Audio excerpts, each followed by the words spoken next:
అబ్బబ్బబ్బబ్బా! అభిమానం అంటే ఏందో జూపిచ్చుకురబ్బా! కూటమి ఓడిపోతే మేం గడ్డాలు, మీసాలు గొరిగిచ్చుకుంటాం, పేర్లు మార్చుకుంటాం అని వైసీపోళ్ళు శపథం చేస్తే, చంద్రన్న గెలిస్తే నీ కొండకొచ్చి 100 కొబ్బరికాయలు కొట్టి మొక్కు తీర్చుకుంటామని ఆయన అభిమానులు మొక్కిండ్రు.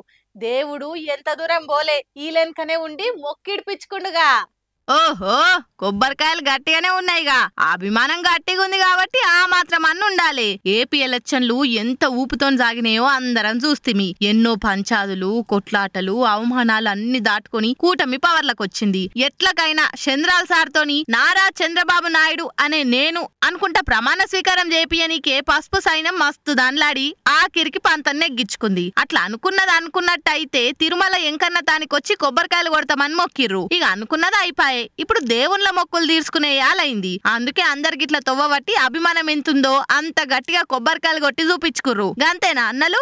మేమందరం మొక్కున్నాము వెంకటేశ్వర స్వామికి. చంద్రబాబు నాయుడు ముఖ్యమంత్రి అయితే అఖండ మెజారిటీ వస్తే మేము కొండకొచ్చి ఈ పులివత్తి నాని ఎమ్మెల్యేగా గెలిస్తే మేము కొండకొచ్చి టెంకాయలు మొక్కు తీర్చుకుంటామని అనుకొని అందరం వచ్చి ఇప్పుడు మొక్కుబడి తీర్చుకున్నాము. 501 టెంకాయ కొట్టాము. నారా చంద్రబాబు నాయుడు గారు అఖండ మెజారిటీతో కలవడం, పులివర్తి నాని గారు మెజారిటీతో కలవడం వల్ల మేము తిరుమల వారికి వెంకటేశ్వర స్వామి వారికి మొక్కున్నాము. 501 టెంకాయ సమర్పించాము. మొత్తం మీద ఆంధ్ర పబ్లిక్ తీసుకున్న నిర్ణయంతో అంతా ఖుషీలున్నారులే. ఏమంటారు? చదువొస్తే ఉన్నమతి పోయిందట. అగు గట్లనే ఉన్నది గ్రాడ్యుయేట్స్ ఎమ్మెల్సీ ఓట్లల్లో ఓట్లేసిన వాళ్ళ కథ. డిగ్రీలు పీజీలు చేసిండ్రు గాని ఒక్కొక్కరికి ఓటు సక్క వేసాడు కూడా రానట్టున్నది.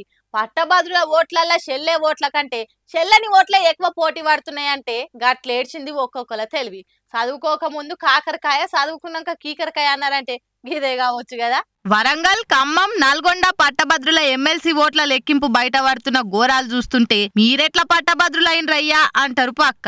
అగో గంత ఘోరంగా షెల్ల నోట్లేసిండ్రు. కాంగ్రెస్, బీఆర్ఎస్, బీజేపీ అభ్యర్థుల ఓట్లతోటి షెల్లని ఓట్లు కూడా పోటీ పడ్డాయి. అభ్యర్థులకు పోలైన ఓట్లతోటి పోటీగా 5వ జాగల షెల్లని ఓట్లున్నాయంటే పట్టభద్రులు ఎంత తెలివిమంతులో చూడుర్రి. అలా తెలివి ఎట్లా ఏడ్చిందంటే బ్యాలెట్ పేపర్ లో కొంతమంది లవ్ సింబల్స్, జై మల్లన్న, జై కేసీఆర్, జై కాంగ్రెస్ అనుకుంటా రాసిండ్రట. ఇక ఇంకొందరు మహానుభావులైతే బ్యాలెట్ పేపర్ తిరిగేసి 1, 2, 3 అని నంబర్లు వేసిండ్రట. 1,92,277 ఓట్లు లెక్క పెడితే అందులో దగ్గర 15,126 మీద షెల్లని ఓట్లున్నాయంటే పట్టభద్రులు ఎంత పనిమంతులో చూడుర్రి. ఇది జస్ట్ మొత్తం అన్ని లెక్కింపులు అయిపోయే వరకు ఇంకా పెరుగుతుండొచ్చు. షెల్లని ఓటు పక్కకు పెడుతుండే వరకల్లా అధికారులు, ఏజెంట్ల నడుమ లొల్లిలే అవుతున్నాయి. దీంతో షెల్ల నోట్లు ఆఫీసర్లకు పెద్ద నెత్తి నొప్పి తెచ్చి పెడుతున్నాయి. అందుకే కౌంటింగ్ ఇంత ఆలస్యంగా నడుస్తుంది. ఇక ఇలా చూసి సోషల్ మీడియాలో మస్తు తిట్టివస్తురు. మీరేం చదువుకున్న పట్టభద్రులయ్యా, ఓట్లేసుడు రాదు గాని ప్రభుత్వ ఉద్యోగాలు కావాలి,